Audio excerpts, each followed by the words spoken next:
Selamat pagi Bapak Ibu. Selamat pagi.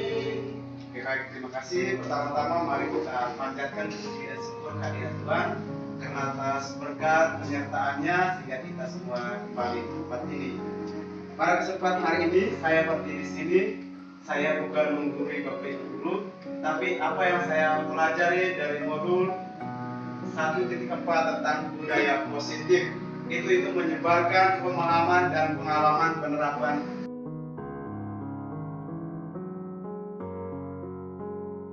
Selamat datang Bapak Ibu guru hebat. Mari belajar bersama, berkolaborasi, saling mendukung demi mewujudkan disiplin budaya positif di sekolah kita. Yang pertama itu konsep utama budaya positif. Konsep budaya utama positif yang kita kenal yang pertama itu perubahan paradigma belajar. Yang kedua, disiplin positif. Yang ketiga, kebutuhan dasar manusia. Keempat, motivasi perilaku manusia.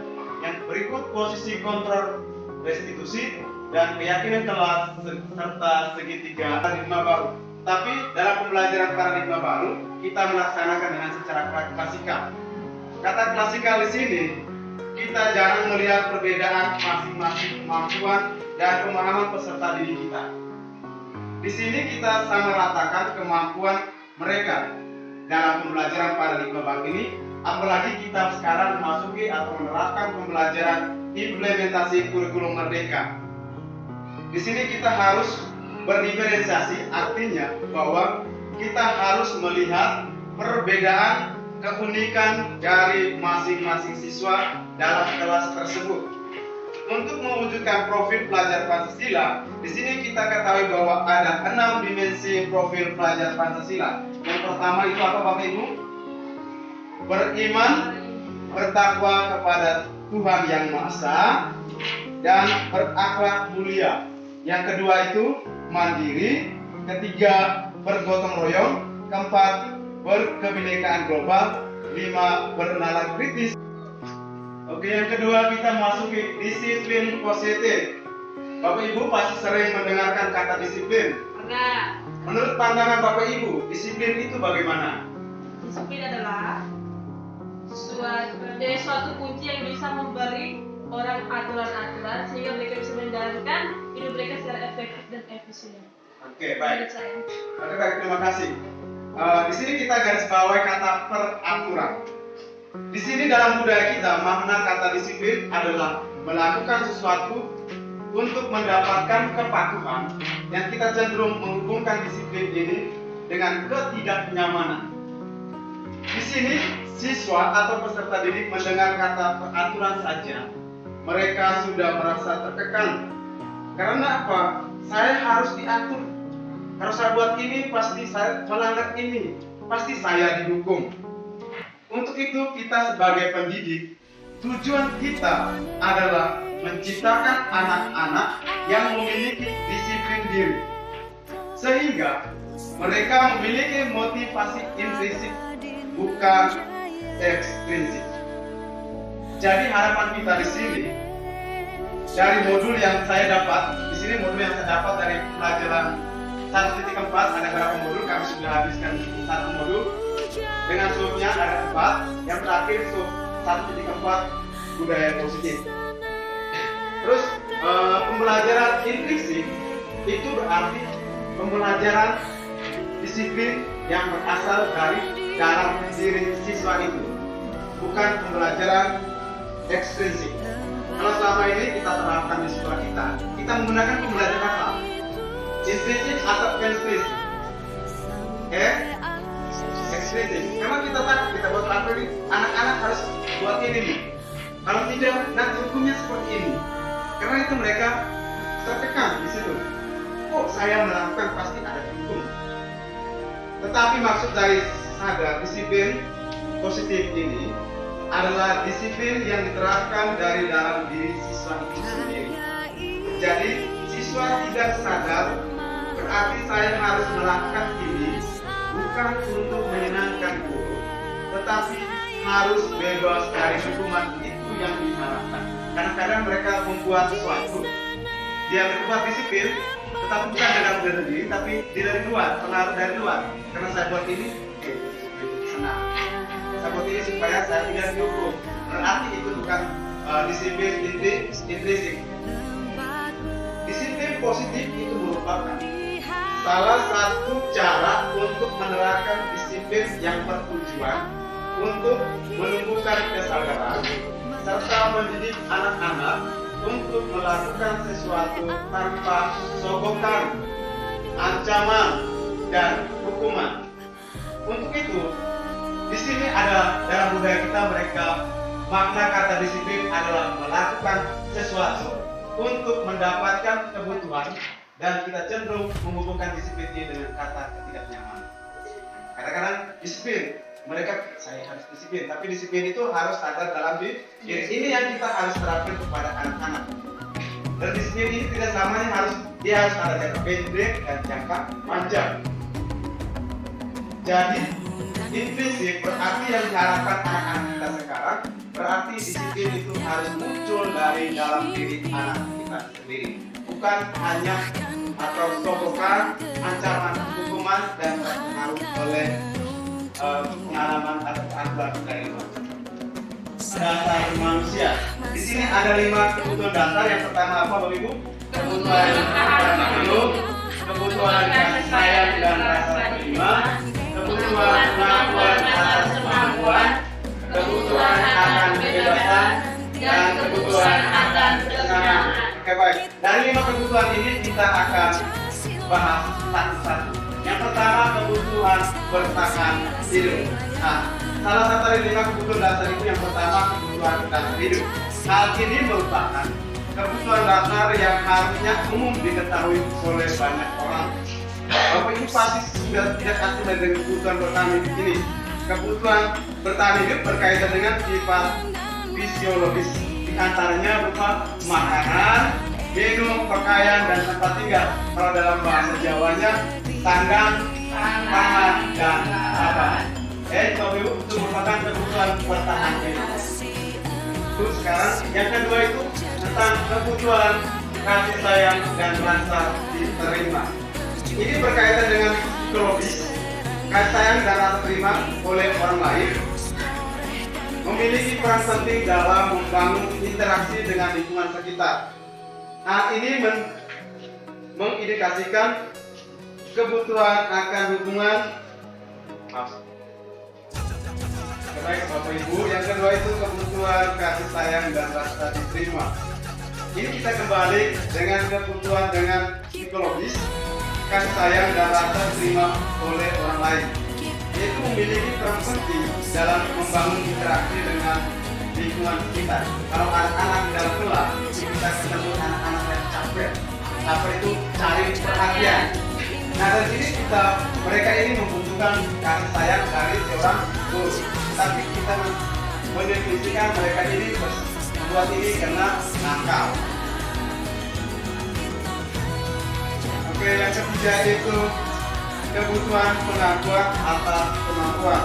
Kebutuhan ini berkaitan dengan kekuatan untuk menanggapi sesuatu.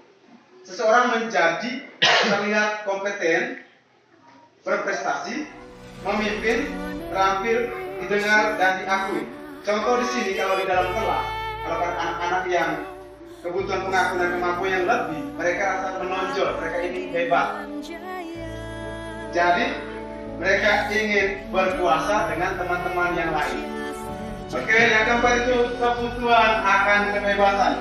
Ini kebutuhan akan kebebasan yang berkaitan dengan seseorang akan memilih bergerak, mencoba hal-hal baru dengan eksplorasinya.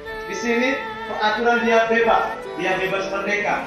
Kata bebas merdeka itu berarti dia menciptakan sesuatu hal baru yang dia ingin ciptakan untuk dirinya sendiri, bebas.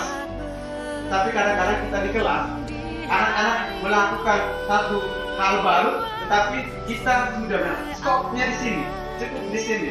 Berarti mereka kita tidak memberikan kebebasan untuk berkarya. Selanjutnya yang kelima itu kebutuhan akan kesenangan.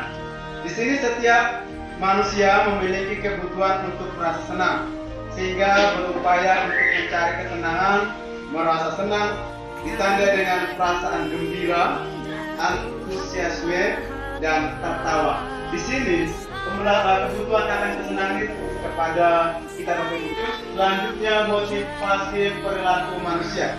Motivasi sendiri itu merupakan dorongan yang timbul pada diri seseorang secara sadar atau tidak sadar untuk melakukan sesuatu tindakan dengan tujuan tertentu. Yang pertama, ini merupakan salah satu contoh tindakan atau motivasi. Menghindari ketidaknyamanan dengan hukum. Artinya bahwa murid melakukan disiplin diri karena ia takut dihukum. Ini merupakan motivasi estrinsik. Karena dia takut kena hukum, bukan dia dari dalam diri. Yang berikut, mendapatkan imbalan atau penghargaan dari orang lain. Jadi murid melakukan disiplin karena mau mendapatkan imbalan dari orang lain. Itu merupakan motivasi estrinsik. Kenapa? Kita memberikan dia suruh peserta didik memberikan sesuatu, tapi setelah itu ada uang kembalian untuk dia, kita memberikan hadiah ini. Nah ini dia takut, kalau saya tidak beli, saya dapat tidak buku ini. Terpaksa saya harus membeli, walaupun penghargaan saya takut. Yang berikut, menghargai nilai-nilai kebajikan dari dalam diri. Itu murid melakukan disiplin karena akan sadar nilai-nilai kebajikan dirinya. Itu termasuk motivasi intrinsik. Nah dari sini yang ketiga ini merupakan dia sudah sadar bahwa disiplin itu harus dari dalam diri. Berarti apa yang saya buat bukan untuk menyenangkan guru, tapi bukan untuk sogokan atau untuk tetapi. Oke Bapak Ibu, selanjutnya itu konsep disiplin dengan identitas gagal. Tadi Bapak Guru lihat masa disiplin tapi dengan identitas gagal. Itu kenapa? Karena hukuman dan penghargaan. Yang pertama kita ketahui bahwa tentang hukuman menyakitkan. Nah perasaan anak pasti kita menghukum berarti menyakitkan. Terus timbul rasa tidak nyaman di dalam diri anak. Setelah itu murid terpaksa atau memaksa diri menyembunyikan kesalahannya dan murid menjadi rendah diri. Rendah diri artinya dia tidak kayaknya dia itu membuat sesuatu juga takut bersalah. Itu dia merendahkan diri. Dia tidak mengekspresikan dia punya kemampuannya. Tidak percaya diri. Terus kalau penghargaan tidak efektif karena kita memberikan sesuatu kepada anak, tapi tidak ada nilai tambahan untuk anak. Contoh seperti tadi. Terus merusak hubungan. Kadang-kadang kita hanya memberikan anak-anak itu sendiri, merusak hubungan di antara teman. Mending apa Bapak Guru hanya pilih saya saja yang saya tidak. Itu juga salah satu. Terus mematikan kreativitas. Di sini mematikan kreativitas anak karena kita memberikan penghargaan. Contoh, dia hari ini anak membaca satu kata, dia bisa, saya berikan dia gula-gula satu. Tetapi setelah memberikan gula-gula, Ibu selanjutnya itu konsep disiplin dengan identitas sukses. Tadi kita belajar tentang konsep disiplin dengan identitas gagal. Sekarang dengan identitas sukses. Mengapa dikatakan sukses? Karena di sini ada dua poin, yaitu yang pertama konsekuensi dan restitusi. Yang pertama kita ketahui tentang konsekuensi. Yang pertama itu penguatan dalam jangka pendek. Yang kedua menerapkan segitiga restitusi. Dan yang ketiga itu stimulus dengan respon dan penguatan dalam jangka panjang. Dan murid menghormati peraturan. Di sini artinya bahwa penguatan dalam jangka panjang, karena kita membuat suatu kesepakatan atau peraturan, itu tidak selamanya harus hari ini jadi, tapi dia itu dengan jangka panjang. Itu mereka menyadarkan diri seperti motivasi intrinsik. Terus berikut restitusi. Saya juga baru tahu kata restitusi ini. Itu karena kami belajar di pembelajaran organisasi keempat budaya positif itu menggunakan restitusi. Nah, restitusi itu apa? Salah satu upaya dalam mewujudkan budaya positif saat anak melakukan pelanggaran atas nilai-nilai kebajikan yang telah disepakati. Yaitu yang pertama, murid bertanggung jawab atas perilakunya. Yang kedua, murid menghormati dirinya dan orang lain. Yang ketiga, fokus memecah masalah pada jangka panjang. Dan yang terakhir itu, murid bersemangat atas memperbaiki kesalahannya. Memperbaiki kesalahan di sini berarti contoh, dia datang terlambat. Nah, kita bertanya kepada murid, mengapa kamu terlambat? Anak menjawab.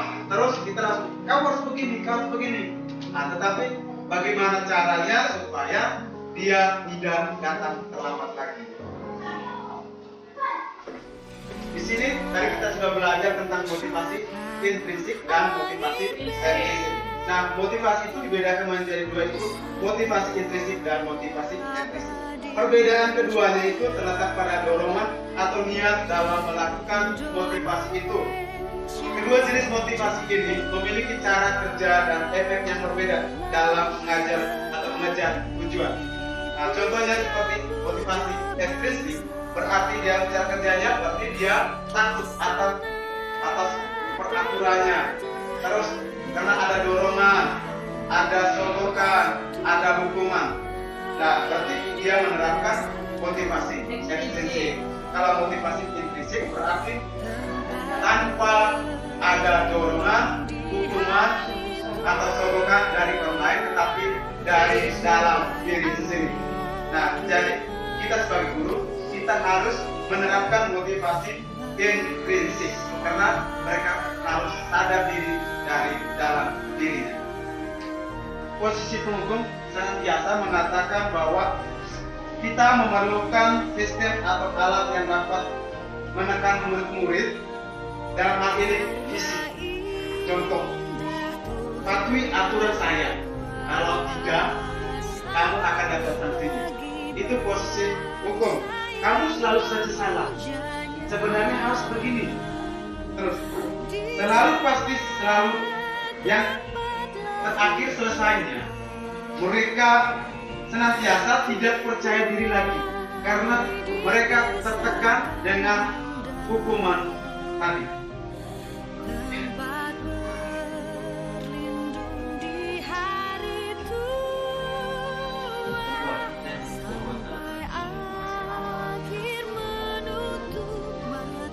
Oke, yang kedua itu pembuat merasa bersalah. Di sini pembuat merasa bersalah akan menggunakan keinginan yang membuat orang lain merasa tidak nyaman. Contoh, dalam pembelajaran kita sebagai guru kita bertanya, ibu sangat kecewa dengan kalian. Berapa kali bapak guru ngomong, tapi kau tidak mendengar. Itu merupakan membuat merasa bersalah. Oke, yang ketiga itu posisi kontrol sebagai teman. Di sini sebagai teman itu pasti ada nilai positif dan nilai negatif. Kalau positif berarti ada terjalinnya interaksi antara hubungan baik antara murid dengan guru. Tapi negatifnya juga itu juga mempengaruhi. Kadang-kadang kita anggap mereka sebagai teman, mereka tidak menghargai kita lagi. Jadi kita harus menempatkan diri dalam posisi kontrol sebagai teman. Contoh, hari ini mereka tidak membersihkan kelas, nanti bapak guru sendiri bersih baik. Oke, terus yang berikut, ayo bantu. Kalau kita sebagai guru, ayo bantu. Jadi bapak guru kamu bantu dulu demi bantu guru nanti kamu bantu. Kalau tidak nanti kamu dapat ini. Ini posisi teman. Terus yang berikut, ayo ingat, tidak bantu bapak selama ini kan? Kamu tidak bantu bapak guru selama ini kan? Bapak guru sudah bantu kalian untuk mengajar, tapi kamu tidak membantu bapak guru. Itu merupakan contoh dari posisi kontrol sebagai teman. Yang ketiga itu posisi pemantau. Nah, di sini kita pemantau artinya bahwa kita mengamati tindakan atau perbuatan anak-anak, baru pasti ada konsekuensinya. Contoh, hari ini kita memantau, oh dia datang terlambat. Kita baru pantau. Setelah itu kita panggil dia ke satu ruangan, kita tanya, kau kenapa datang terlambat? Alasannya apa? Terus peserta didik menjawab, kita harus tindak lanjuti atau memberi kesempatan dia berbicara, saya harus begini, ke depannya begini. Itu merupakan posisi pemantau. Posisi pemantau ini tidak menggunakan sanksi atau konsekuensi. Kita dapat memisahkan hubungan. Kalau kita dapat memberikan sanksi atau hukum, berarti kita dapat memisahkan posisi kita dengan murid. Posisi saya sebagai pemantau, yang murid sebagai pelaku atau pembuat masalah. Yang kelima itu sebagai manajer. Nah, di sini manajer adalah posisi guru berbuat sesuatu bersama dengan murid, mempersilahkan murid mempertanggungjawabkan perilakunya, mendukung murid agar dapat menemukan solusi atas permasalahan sendiri. Contoh, seperti yang saya katakan tadi, bahwa kalau dia tidak mengerjakan tugas, dia tidak sekolah, berarti dia besoknya kalau diperiksa dia tidak mengerjakan tugas. Kita harus bertanya kepada dia, mengapa kamu tidak sekolah dan tidak mengerjakan tugas. Caranya bagaimana kalau kita tidak sekolah dan tidak, tentang keyakinan kelas. Nah, keyakinan kelas itu adalah sesuatu yang diyakini bersama, yang berasal dari penyatuan pikiran untuk menjadi nilai-nilai kebaikan untuk diturunkan di kelas-kelas. Contoh, keyakinan kelas, tapi kita harus melihat, kita harus buat kesepakatan. Sebelum kita membuat keyakinan, tapi kita harus melihat apa yang selama kita buat. Contoh, murid datang terlambat, murid berpakaian tidak rapi, murid tidak menggunakan budaya positif, murid tidak bersikap jujur. Untuk itu kita harus membuat kesepakatan kelas. Nah, kesepakatan kelas itu bukan hanya guru yang buat, tapi dengan murid, dengan siswa. Tetapi kita lihat yang kita fokuskan itu apa. Contoh yang pertama, kesepakatan kelas yang pertama apa? Berdoa sebelum dan sesudah belajar. Terus berikut, kalau kita tidak sekolah tepat waktu, berarti kita buat kesepakatan apa? Masuk kelas tepat waktu. Terus kalau kita tidak memakai seragam, berarti kita buat kesepakatan apa? Berpakaian sesuai dengan aturan sekolah. Nah, itu merupakan contoh dari kesepakatan kelas. Nah, untuk itu Bapak Ibu guru, untuk membuat kesepakatan kelas, kita hanya fokus tiap hari, kita tidak bersuara. Tetapi kita sudah buat kesepakatan kelas, otomatis kita hanya bilang, mari kita ikuti kesepakatan kelas kita. Hanya kata itu. Nah, itu berarti mereka sudah tahu bahwa ini kan kesepakatan kita buat bersama. Untuk itu, di setiap kelas kita harus menggunakan kesepakatan kelas dan keyakinan kelas.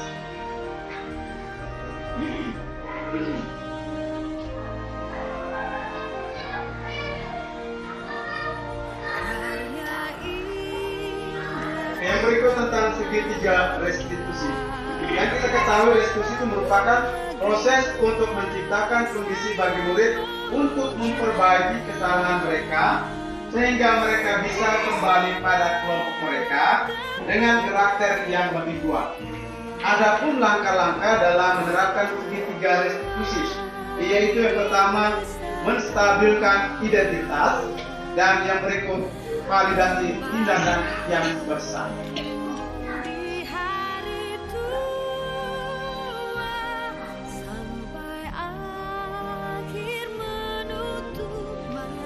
Berikut segitiga restitusi. Yang tadi kan kita sudah tahu segitiga restitusi itu yang pertama, validasi tindakan yang salah, menstabilkan identitas, dan menanyakan keyakinan. Segitiga restitusi ini contoh seperti ini. Kamu tahu punya alasan mengapa kamu melakukan itu yang ditanya. Kamu melakukan apa, pasti alasan. Kan contoh, di saat apel bendera kita menemukan salah satu anak yang tidak menggunakan topi, tapi kadang-kadang bukan dia lupa atau hilang atau mungkin tersimpan dalam tas. Pasti kamu tahu, kamu tidak memakai topi ini pasti ada alasan. Pasti anak-anak menjawab, saya lupa atau ketinggalan di rumah. Terus kamu tahu tidak konsekuensinya apa? Saya tahu. Nah, artinya apa? Saya tidak menaati peraturan sekolah. Nah, dari situ dia sudah menyadari dirinya. Dia sudah menyadari bahwa saya punya kesepakatan di sekolah itu seperti ini. Terus, adakah yang lebih efektif untuk mendapatkan apa yang kamu butuhkan? Contohnya, apa yang kamu butuhkan? Contoh dalam pembelajaran. Kalau kita guru setiap hari ceramah saja, diskusi, demonstrasi saja, anak-anak juga cenderung. Nah, dari sini kita harus guru bertanya kepada murid, bagaimana kalian punya gaya belajarnya, bagaimana supaya nyaman untuk kalian. Nah, Terus yang berikut, keyakinan kelas apa yang telah kita sepakati? Contoh keyakinan kelas kita sepakati mengerjakan tugas individu secara mandiri. Nah, di sini mereka mengerjakan tugas secara mandiri. Terus, kamu ingin menjadi orang yang seperti apa? Dari sini kita menggali mereka punya kemampuan dan cita-cita. Dengan cita-cita ini, kita memberikan motivasi kepada mereka untuk menggapai cita-cita tersebut. Terus, kalau menstabilkan identitas, setiap orang pasti pernah melakukan kesalahan. Kalau mereka membuat kesalahan, kita langsung, menurut buat salah semua. Tapi tidak, kita harus bilang, setiap orang pasti melakukan kesalahannya. Jadi kesalahan ini kita harus memperbaiki dengan cara seperti ini. Terus berikut contoh seperti begini. Kamu bukan satu-satunya yang pernah melakukan ini. Selama ini kita mengamati seperti posisi mengontrol tadi atau pemantau. Selama ini kamu tidak melakukan hal ini. Mengapa kamu melakukan ini? Pasti ada maksud dan tujuan. Itu merupakan segitiga restitusi.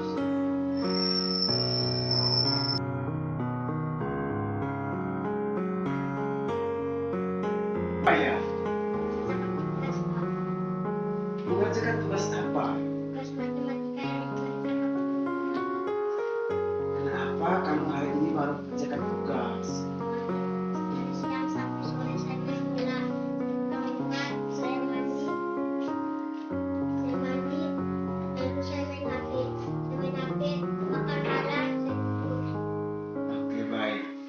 Kira-kira tindakan keyakinan kelas seperti apa yang Aida sudah melakukan? Dia mengerjakan tugas tepat waktu. Kalau kita tidak mengerjakan tugas, apakah kita mendapatkan nilai? Oke, baik. Berarti kalau kita tidak mendapatkan nilai, kita harus buat apa? Mengerjakan tugas tepat waktu. Oke, baik. Nanti ke depannya diberikan tugas lagi, Aida harus mengerjakan tugas yang diberikan oleh Bapak Guru. Selamat siang, saya Ibu Mimi dari Testimonio Bogor menyampaikan testimoninya bagi Bapak Guru sebagai penggerak anak-anak. Menurut saya tentang disiplin diterapkan dalam saya bagus untuk diterapkan di dalam kelas karena sebagian besar murid mereka sudah menerapkan disiplin, tapi itu karena faktor ekstrinsi dari luar, bukan dari faktor ekstrim dalam diri sendiri. Jadi disiplin positif juga baik untuk seorang